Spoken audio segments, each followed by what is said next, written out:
Hello guys, আসসালামু আলাইকুম। আশা করি আপনারা সকলে ভালো আছেন। আমিও ভালো আছি।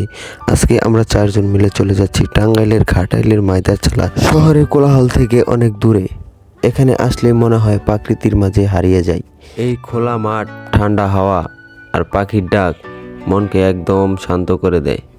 এখানকার মানুষজন খুবই সহজ সরল এবং খুবই আন্তরিক। গ্রামের জীবনযাত্রা একদমই ভিন্ন। কৃষিকাজ, দৈনন্দিন ব্যস্ততা, কিন্তু তবুও এক ধরনের প্রশান্তি সবসময়ই থাকে। পাহাড়ের ভিতর দিয়ে আঁকাবাঁকা রাস্তা, ইটের সোলিং বেয়ে আমরা চলে যাচ্ছি মাইদারচালা টিলা দেখতে। এখানে প্রাকৃতিক পরিবেশ খুবই মনোমুগ্ধকর, যা ভোলার মতো নয়।